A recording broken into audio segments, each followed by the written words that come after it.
sent me, going back, gosh, a few years anyways. I don't think I need the manual for it. I know how to make it go right, and I know how to make it go left. So that's going in the junk pile. Tomorrow's your birthday doesn't mean you get carte blanche on being a nuisance. Leave the fire extinguisher alone. Lefty, what the heck are you? Leave the carpet alone. See, what I need is to extend that. Oh man, and all my, I hate, I've got everything packed in here, and now I gotta unpack it all again to get a tour.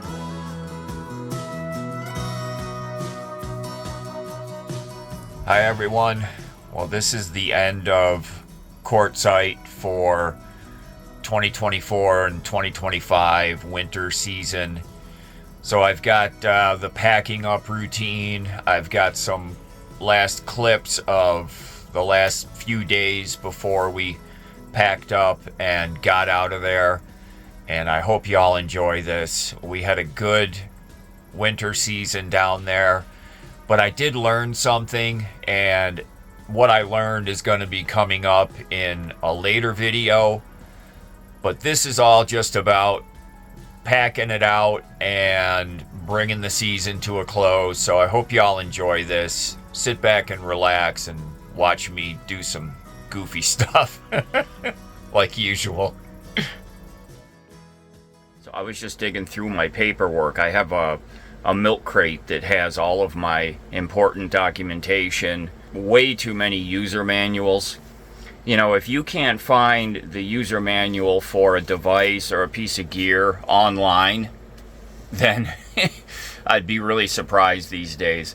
So receiving like printed manuals for every single thing that I have installed in the rig, and I'm a keeper. I've always kept this stuff, but my folder is so fat that it's not even a folder anymore. It's basically like two pieces of manila that are just kind of saddling this stack of all of the, and this is just one. This is the one where I would stuff all of the user manuals, basically. And, you know, I have a slew of other much thinner folders down there that are separated into different categories of what they contain. But this one here ended up being like my dump station for all of the product literature that I would get. And going through this, it was like extraordinarily heavy and bulky. And one of the things that was adding to that, I had forgotten about this. This just brought back a whole slew of memories. And in fact, looking through all of this is bringing back a lot of memories of equipment. You know, some of the things I'm finding manuals for, I don't have anymore. They've been replaced or just removed or upgraded. So it's really, this is actually, I'm having some fun here digging through all of this stuff. But you remember, was it two years ago, 2 summers back, when I had the problem with the rear end on the rig, and I had to end up getting new ring and pinion gears, all the bearings, seals, all of that for the rear axle. My friend Harry, thank goodness I've met Harry, and he's become a friend of mine that does the maintenance work on the rig for me. Thank God he was there for me to do this work. And as part of my learning process back then, you know, I had to find the ring and pinion gears. Ford, you know, they're discontinued obviously from Ford, and all they would have been would have been Spicer gears sold under a Ford part number. So Harry provided me with the numbers that he could get off of the rear end and the axle housing, and I took those numbers and did some Kojak work online to figure out what part numbers I needed for the ring and pinion and for the carrier bearings and all that. I had to figure out first which did I have, you know, which rear end that I have in the rig, because they came with different rear ends. And so I was able to nail it down with doing just a bunch of research online. And part of that was I ended up with this entire manual for the Dana 70 rear end that's in our rig. And this is just, I mean, chock full. This is a technical, this is really good stuff. You know, all the specs and all the different specialty tools that you're gonna need for doing like a full rebuild. There's a guy's arm, and its use has been served. It no longer needs to be carried around. I have the PDF, so this is going in the I'm not keeping it pile, which is starting to stack up pretty well. So look what I found here, a Gulu manual. Y'all remember Gulu, my jump pack. Actually, speaking of, they have a new GT 6000 that's going to be released soon. So they're going to be sending me one here in the next couple months. So watch for that coming up.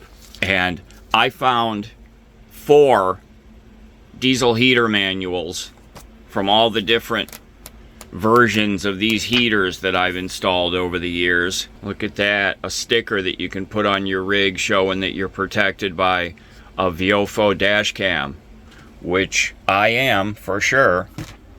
And there was some other Viofo info in here, and a couple of pieces of 3M double stick that they always include with their dash cam, so I'm definitely keeping that.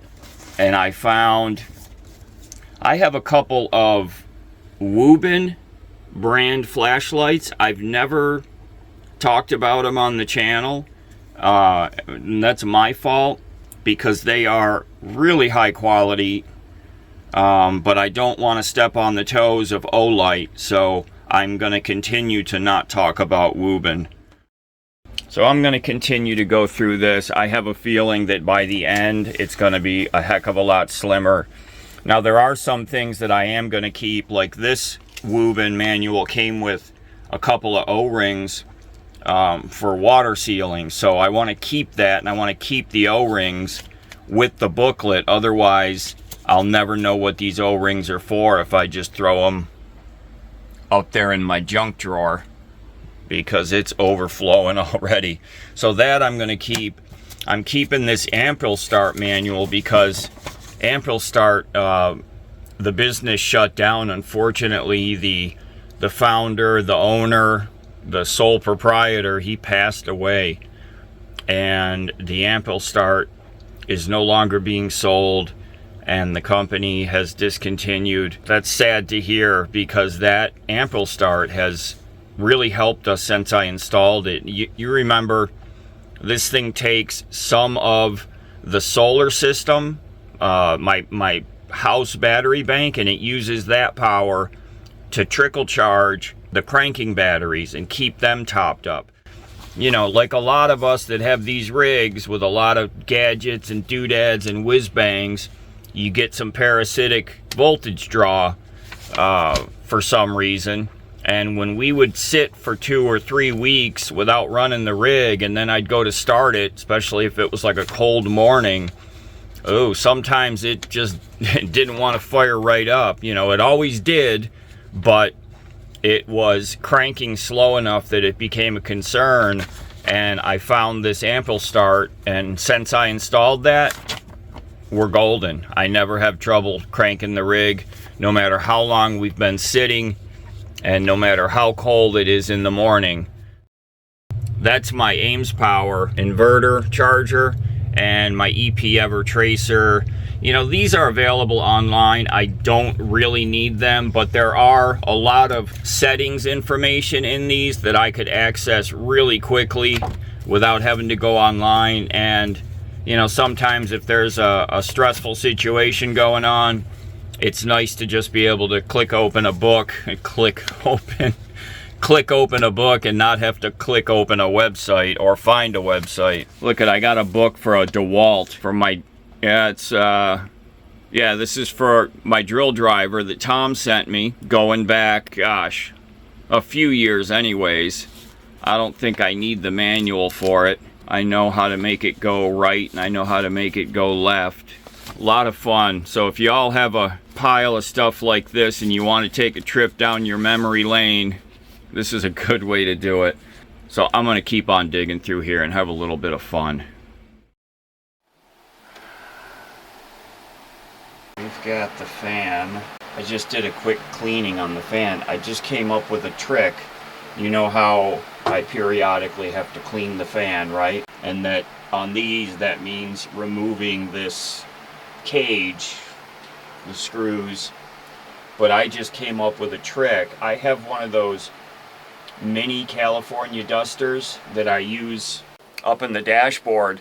Like if I'm stuck in traffic, you know, at a dead stop, I'll pull that thing out. I keep it down in my door pouch. I pull it out and dust down the whole dashboard and everything while we're sitting in traffic. And they work really well. If you don't have a mini California duster for the inside of your rig, get yourself one. They really do work. They have something in the fibers that attracts the dust. It doesn't leave any kind of residue, but it definitely attracts the dust. And I'll put a link so you know what I'm talking about. If you've never heard of them, I'll put a link down in the video description. Where I was going with that was I was wiping, I had like a wet paper towel and I was wiping down to knock all the dust off of the front and back grill on the fan. And I said, whoa, let me get my California duster. And I'll be danged if it wasn't the answer, because it gets all in between those grates and picks up all the dust and cleaned it off beautifully. This thing looks brand new. You giving me nibbles, huh? Giving me nibbles. Rah, rah, rah. I remember when he was just a youngster, when I first got him, and we would play. I think I only had to say it like once or twice, you know, no biting, and he never did again, you know, like when we would play. So he's doing it right now. He's just kind of, you know how it is, he just puts his mouth around my hand and just kind of goes, but not squeezing at all. And he's always done that since he was a little guy. That was very easy to train him to do. He kind of did it naturally, thankfully. There we go. There's a RC airport, and they must be having some kind of event because there's hundreds of cars over there today, and these planes are flying all over.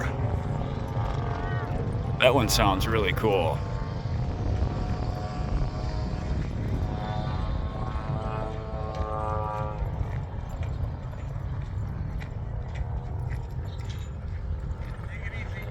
All right, you too, brother.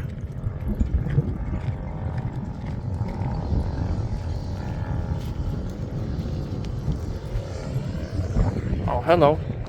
Hello. We are at the DOG PARK. And yes, I know you figured out how to spell that. Smarty. Is what you call the final pack of the final countdown, right? That was a song. I don't know who did the song. I know one of you. Who can put it first in the comments? Who did that song? The final countdown. It had that big stadium sound to it, you know. That was such a quintessential sound of that time period for music. Whatever that piece of synth equipment was. You know, it's always interesting. I watch some YouTube channels that are guys that discuss music and different things that happened, you know, in music history. And it's always some pretty interesting stuff when guys that are really knowledgeable on that topic talk about things, you know, that went on behind the scenes. But some of the stuff that I find really interesting is when they talk about, you know, some famous song, you know, like a song that kind of defined an era, and they'll they'll look at what piece of equipment they used. Usually it's the synthesizers, you know, the early synthesizers that they use to get a specific sound. And I think that's just really interesting when they, you know, they get one of those classic pieces of gear and recreate the sounds that were being produced back then. You know, these were guys in bands that were, you know, using cutting edge technology, which at the time was, you know, a synth. And I don't know personally a lot about it, but, you know, it'll be a synthesizer. It's got like 7 buttons and that's it, because they weren't really technologically advanced. But these guys back then were able to create these like signature sounds coming out of these synthesizers and such that defined, you know, an era. And as soon as you hear that certain sound, that you immediately know, you know, like you immediately know the song, you know, the time era that it came out in, it gives you a whole feeling. And they're able to capture all that just from the buttons and the dials that they chose to click and switch on those early pieces of equipment, which I think is just really wild. Very interesting, you know, really interesting. That's my dirty laundry bag, which is, I just did laundry, but, you know, as soon as you do laundry, immediately you already have dirty laundry, because when I do laundry, then I also shower, and the clothes that I was wearing when I did all that they go in the dirty laundry bag, you know? So you do all the laundry, you empty the dirty laundry bag, and immediately you put some more back in it. That's how it works.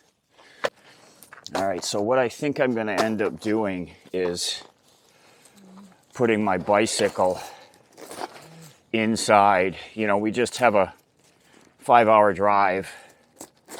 So instead of trying to rig it all up on the back bumper, I'm just gonna throw it inside and carry it that way. You know, when it's time to drive back to New York, then I'll definitely get it rigged up on the rear bumper. So I've got lefties bed, lefty's chair, my really broken chair. So those 3 things. Oh, I just realized my step stool, which usually goes in this cabinet right here, right next to my generator, perfect spot for it. I have that packed with all kinds of stuff because I forgot, you know, so I'm like, oh, look at all this room, I can fit all this stuff in here, which I did. But now the step stool won't fit in there, so I'm gonna have to carry that inside or maybe on the back bumper for this trip. I put my leveling blocks in there. If you remember back up in Colorado, I found a set of leveling blocks. I think there were 6 of them, if I remember. Yeah, 6 of them that someone had left behind. So a great fleet find. And of course I kept them to use.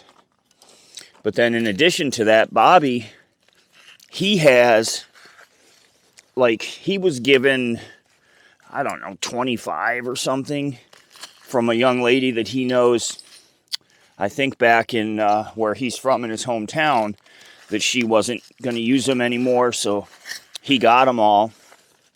And he had way more than he could use. So he let me have 4 or 6 of his. So I've got plenty of leveling blocks now.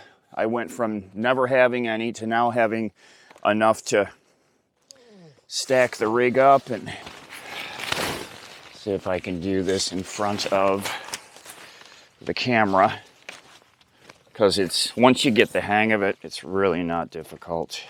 Okay, so I've got the base down here at my feet, and this is the top.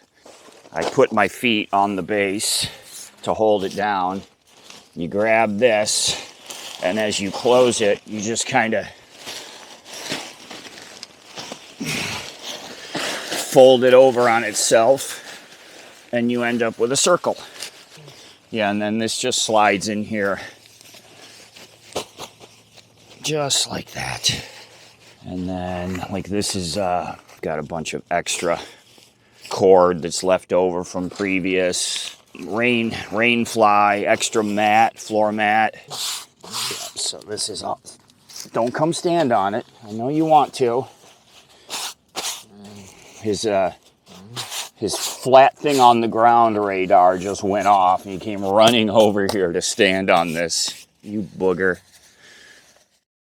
So I rigged up just another strap that holds the bucket securely down here. And I put this loop here. So I run the strap like here. I don't run the strap under that because you'd have to undo it from the clamp every time. So it's just a stop. It keeps the strap from being able to slide down off the bucket, you know, because the buckets are tapered. So the bucket goes up in here, the strap goes around it. I cinch it down, and so it's being squeezed down onto the shelf and onto this bin right there, and this holds it from going that way. And then the seat is tucked on that end right there. So exciting. Oh, okay, that's right. Got to spin that so that this spring rod doesn't hit that. And this bucket is falling apart day by day. I pick it up, and the lip around it, little pieces have been cracking off this whole winter just from the sun. That bucket is 6 years it's been out on the road with us, so it's due for retirement. I got to get me a new one. So I guess what I'm going to have to do right now is I need to get the bicycle inside before I start loading up the bumper with stuff. Okay, let me see what I can do.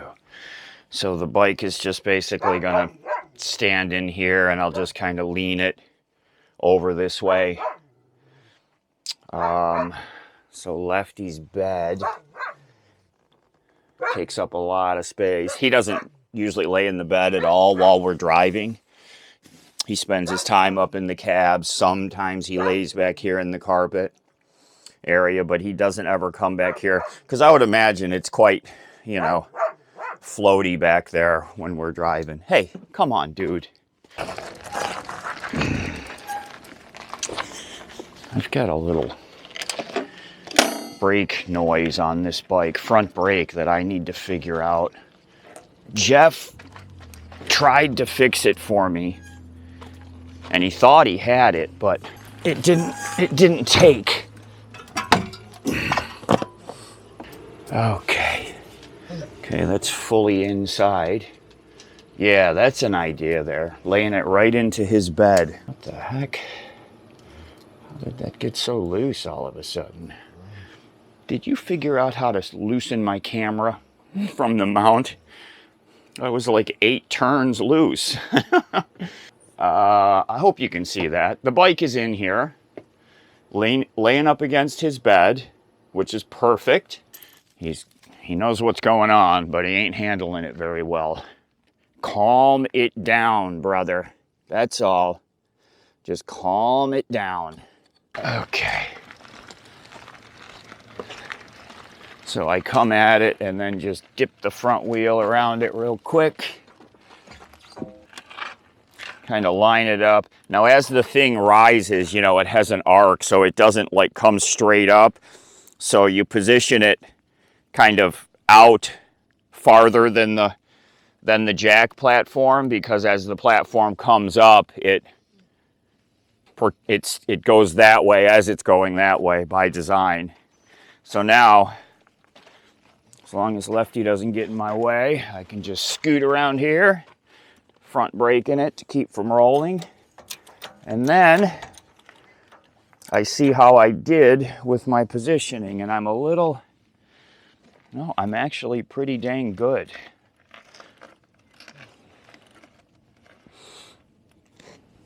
I'm actually pretty good.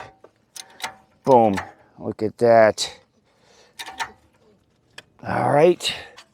So I usually will put the first one in, and then this one is, so I'm a little bit crooked, so I get the first one in and then just kind of kick the bike, shift it a little bit, and that'll fall right in.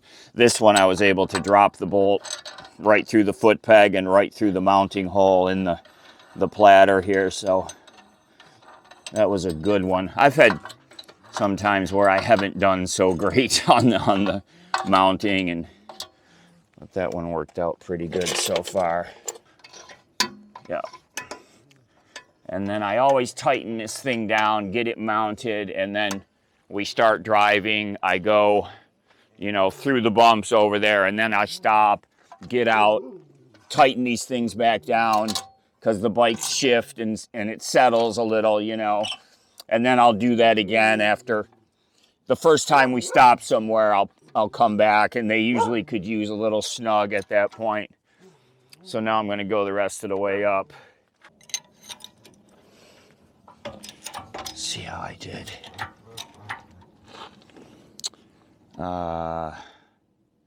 Nope, I'm too far. Let's see if I can.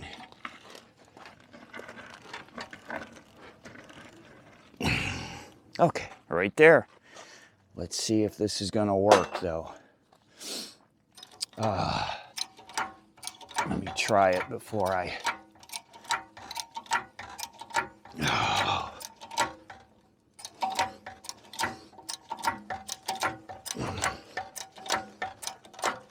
There we go. Okay, it's gonna work. It's gonna work. And I wasn't recording all that. Okay, great. Well, you just missed me installing this ratchet strap. So this is a strap loop. So instead of putting the, instead of having the hooked end of a ratchet strap looped right around your handlebar, these straps take the place of that. They wrap around the handlebar, and then you hook your ratchet strap, and you can't see it, but this is a loop, so that you're just putting something soft right up onto your handlebar. I've been using this exact same setup for 6 years, and then I wrapped this soft towel around it to keep it from scuffing the bike or the previous bike or the previous bike or the one before that or the original one. So this setup right here has gone through 5 bikes. It's on the 5th one now. And then it hooks down here. You yank it really tight, and it keeps the front end from being able to wobble around, because you wouldn't want that while you're driving.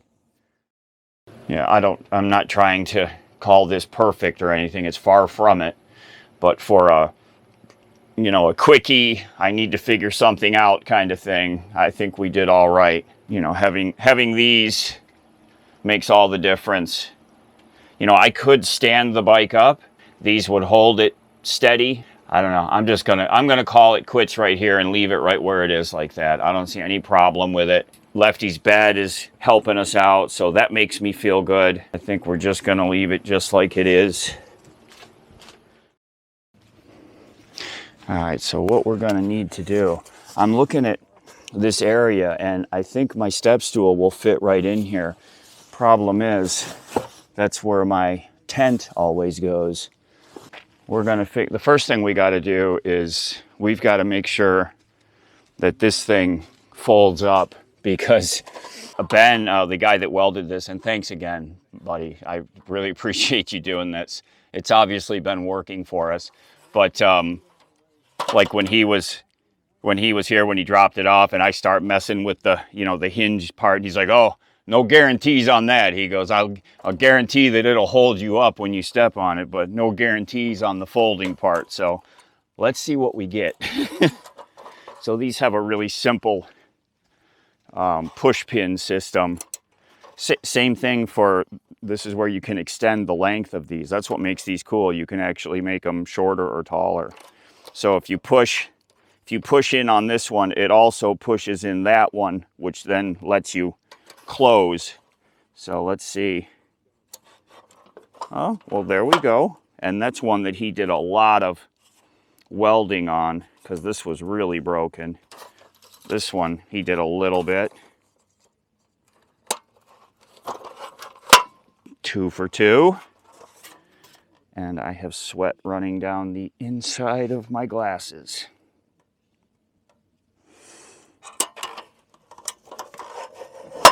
3 for 3. Ben, you're golden, man. 4 for 4. Should have never doubted it. Look at that. That's why I like these too, because they close up so small. See this? Oh, like it was made for it. You gotta be kidding me. Like it was made for it, right? Look at this. But crap almighties, that's where my tent goes. Ugh, ugh, ugh, ugh.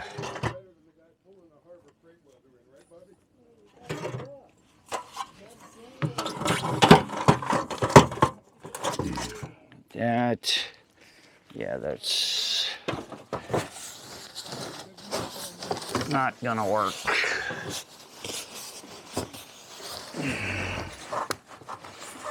Not gonna work, unfortunately. I mean, I bet you if I slammed the door, let me back y'all up a little bit.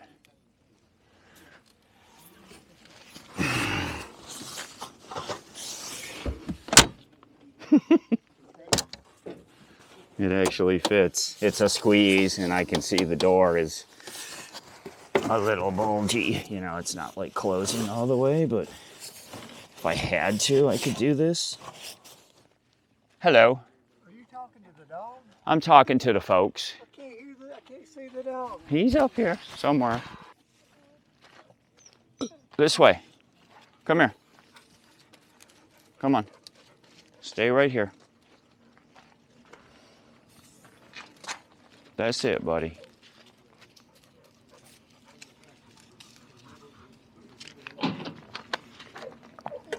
See, I'm gonna have to put him back inside because he's gonna want to stand on this thing the entire time I'm trying to fold it. I'm gonna sweep it off real quick.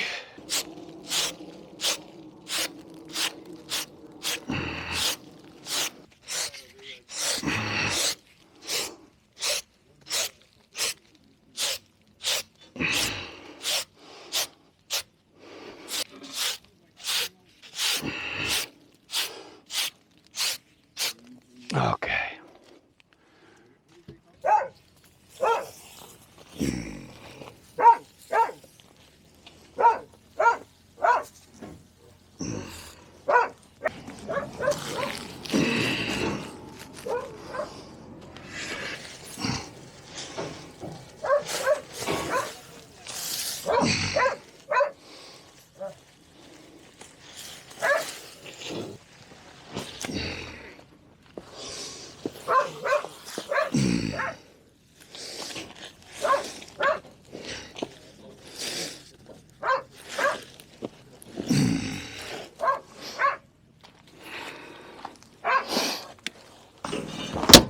Okay.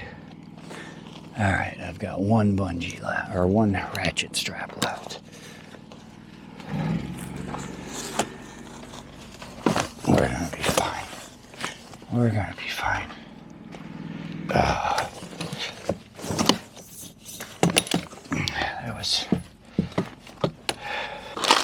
I gotta get something to eat. All right, I'm gonna shut you all off because I think we're done for right now. Come over here and water my garden for the last time. Look at my bushes, they're actually blooming. And there's some grasses and such growing over there. Let me show you. This is my garden. That one. Look at the blooms on this one. And then look, I've got some greenery growing up down here, and this one's got some blooms starting. So this is where I always dump all my water, and they have definitely enjoyed it. All right, that's it for packing up. Thanks everyone for being here with us. We'll see you on down the road. Everyone take care, be safe. We'll see you again really soon. This guy, he knows what's up. Don't ya? Excuse me, what?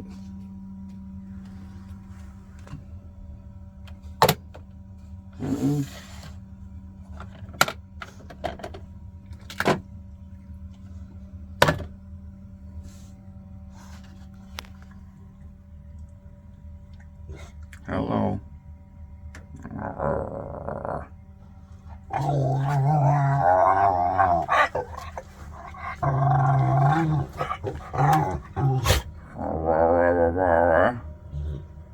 Huh? Huh? No! Good Lord. Ah.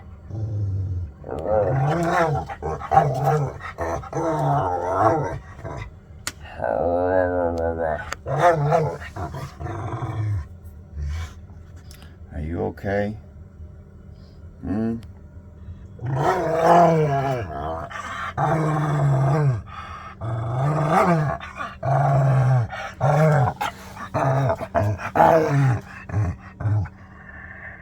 Oh, good Lord.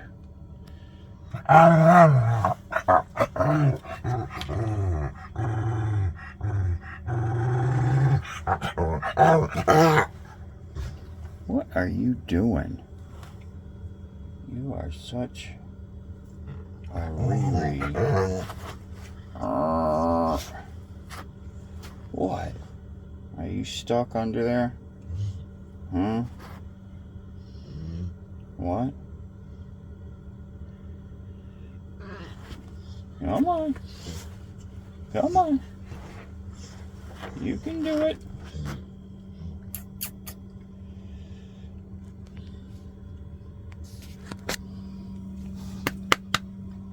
Okay. Okay. You come up. Come on. Come on. Oh, I know. Come on. Come on up on the bed. Come on up on the bed. Huh? Are you talking to me? Hmm? Come on. Come on. Come on, puppy. Come on. Oh my goodness, that's a big boy. You made it. Hello. Hello. You gonna come lay down here with me? Huh? You gonna come lay with me? Oh, that's my boy. Come here. That's my boy. Oh, goodness. Oh, my goodness. Oh. This reminds me of the first day I brought you home. You curled up on the couch next to me and laid your head right on my lap. Yes, you did.